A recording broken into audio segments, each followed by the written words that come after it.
భ్రమరాంబ అమ్మవారి దయతో ఈరోజు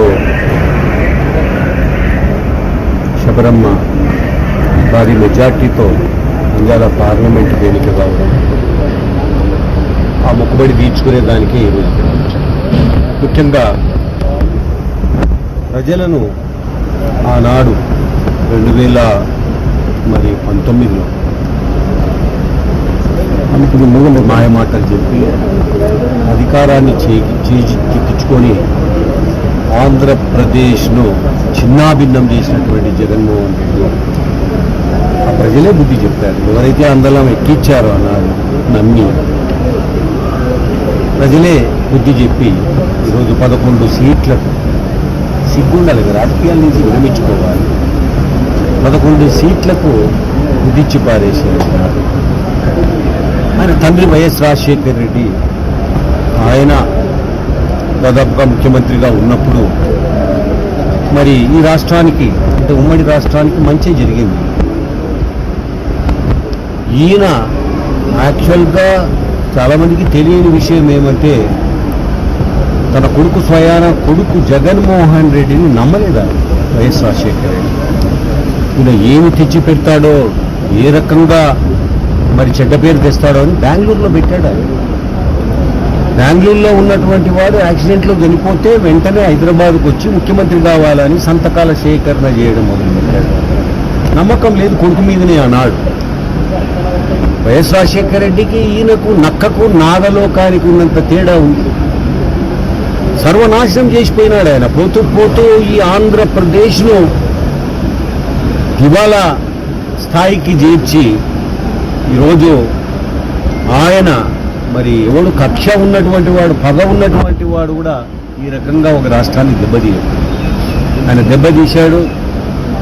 మరి ఆయన అహంకారం, అదే రకంగా ఆయనకున్నటువంటి పొగరు ఈరోజు ఈ రకమైన తీర్పు ప్రజలు చెప్పారు. అన్నీ నాశనం చేశారు. చూడండి, శ్రీశైలం అత్యంత పవిత్రమైనటువంటి స్థానం. ఈ శ్రీశైలంలో కూడాను అవినీతి, శ్రీశైలంలో కూడాను కుంభకోణాలు, చివరకు ప్రసాదములో చికెన్ ముట్టలు, సిద్ధులు ఇవే. ఈయనను వెంటాడింది ఇవే. తిరుమల తిరుపతి దేవస్థానాన్ని నాశనం చేసి పెట్టారు, పద్ధతులను మార్చేశారు. ఇక్కడ కూడా చాలా పద్ధతులు మారినాయి. ఏదో హిందువులకు, ధర్మాన్ని నమ్మే వాళ్లకు మరి ఇదో ఈ దేవస్థానాలే ఉన్నాయి. వీటి మీది కూడా యుద్ధానికి వచ్చారు. ఇవన్నీ చాలా మటుకు ఇక్కడ ఉన్నటువంటి కుంభకోణాలు, ఇక్కడ ఉన్నటువంటి కూడా రెక్టిఫై చేయాల్సినటువంటి అవసరం ఉంది. ముఖ్యమంత్రిగా చంద్రబాబు నాయుడు గారు ముఖ్యమంత్రిగా ప్రమాణ స్వీకారం చేసిన తర్వాత ఇవన్నీ కూడాను రిప్రజెంట్ చేసి మంచి జరిగేటటువంటివి చేయాలి. ఈ యొక్క దేవస్థానాన్ని కూడా కాపాడాల్సినటువంటి అవసరం ఉంది. ఇక్కడ దేవుని సొమ్ము మింగేవాడు బతకడు. దేవుని సొమ్ము మింగితే ఎవడు ఎటువంటి పరిస్థితులలో వారికి దిక్కే లేదు. ఏదో చూస్తున్నాం మనము. దాదాపుగా మరి ముఖ్యమంత్రిగా వైఎస్ రాజశేఖర రెడ్డి ఉన్నప్పుడే జగన్మోహన్ రెడ్డి గారు మనీ లాండరింగ్ కేసులు, అదే రకంగా డబ్బు ఏ రకంగా మరి సంపాదించాడో అందరికీ తెలుసు. కేసులను మీరు అర్థం చేసుకుంటే తెలుస్తుంది. మరి ఆయన ముఖ్యమంత్రిగా వాళ్ళ తండ్రి ఉన్నప్పుడే అంత దోపిడీ చేసినోడు తానే స్వయంగా ముఖ్యమంత్రి అయితే ఇంకా ఎంత చేసిండాల. ఈరోజు చాలా ఉన్నాయి. మరి కుంభకోణాలు బయటకు వస్తాయి. ఒక శాండ్ కానీ, లిక్కర్ కానీ, లేకపోతే భూములు ఏవైతే మరి స్వాహా చేశారో అవి, అదంతా కూడా ఎన్నో రకాలుగా ఇబ్బందుల పాలు చేశాడు ఆయన. ఏమీ వదలలేదు ఆయన. వక్ఫ్ బోర్డు ఆస్తులు కూడా ఎప్పటి నుంచో పూర్వం నుంచి ఉన్నవి కూడా ఆక్రమించుకున్నారు ఈ నాయకులు. ఏ ఇసుక దొరకకుండా చేశారు. ఇక్కడ కూడా చాలా మటుకు మరి ఇవన్నీ కూడా హిందూ ధర్మం ప్రకారంగా నడిచే విధంగా తీసుకెళ్ళాలి ఈ దేవస్థానాన్ని కూడా. బాగా అది ఒక భాజపా గవర్నమెంట్ లో చర్చ జరుగుతా ఉంది. తొందరలో నిర్ణయం తీసుకుంటారు. అయినప్పటికీ కూడా మనము మన పరిధిలో దీన్ని కాపాడుకోవాల్సినటువంటి అవసరం ఉంది. ధర్మాన్ని, ఈ దేవాలయాలను. సో శ్రీశైలం ఒకప్పుడు ఇంత భక్తులు వచ్చేటటువంటి దేవస్థానం కాదు. నా చిన్నతనంలో.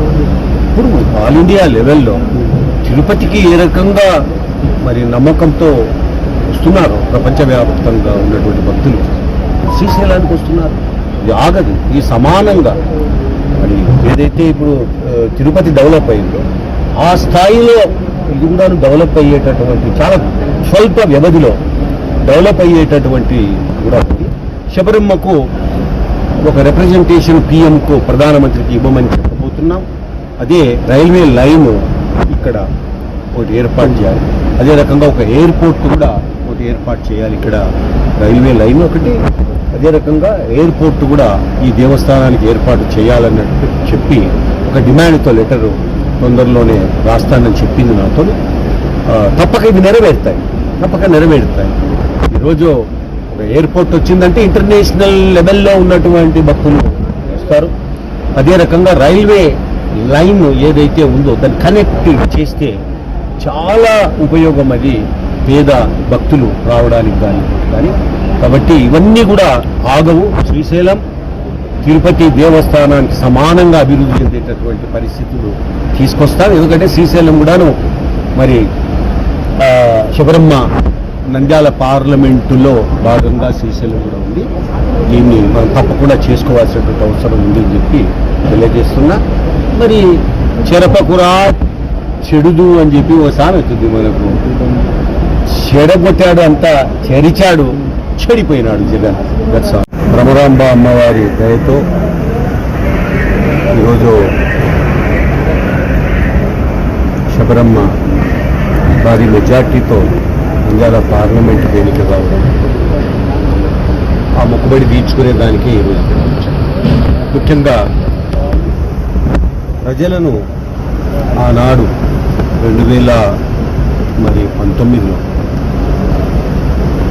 అనుకుని మూల మాయమాటలు చెప్పి అధికారాన్ని చేజిక్కించుకొని ఆంధ్రప్రదేశ్ను చిన్నాభిన్నం చేసినటువంటి జగన్మోహన్ రెడ్డి ఆ ప్రజలే బుద్ధి చెప్పారు. ఎవరైతే అందలం ఎక్కించారో అన్నారు నమ్మి ప్రజలే బుద్ధి చెప్పి ఈరోజు 11 సీట్లకు, సిగ్గుండాలి రాజకీయాల నుంచి విరమించుకోవాలి, 11 సీట్లకు విధించి పారేసారు.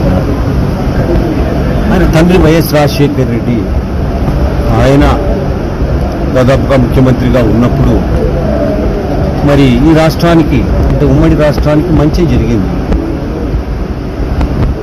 ఈయన యాక్చువల్గా చాలామందికి తెలియని విషయం ఏమంటే తన కొడుకు స్వయాన కొడుకు జగన్మోహన్ రెడ్డిని నమ్మలేదా వైఎస్ రాజశేఖర రెడ్డి. ఈయన ఏమి తెచ్చి పెడతాడో, ఏ రకంగా మరి చెడ్డ పేరు తెస్తాడో అని బెంగళూరులో పెట్టాడు. బెంగళూరులో ఉన్నటువంటి వాడు యాక్సిడెంట్లో చనిపోతే వెంటనే హైదరాబాద్కు వచ్చి ముఖ్యమంత్రి కావాలని సంతకాల సేకరణ చేయడం మొదలుపెట్టాడు. నమ్మకం లేదు కొడుకు మీదనే ఆనాడు. వైఎస్ రాజశేఖర రెడ్డికి ఈయనకు నక్కకు నాగలోకానికి ఉన్నంత తేడా ఉంది. సర్వనాశనం చేసిపోయినాడు ఆయన. పోతూ పోతూ ఈ ఆంధ్రప్రదేశ్ను దివాలా స్థాయికి చేర్చి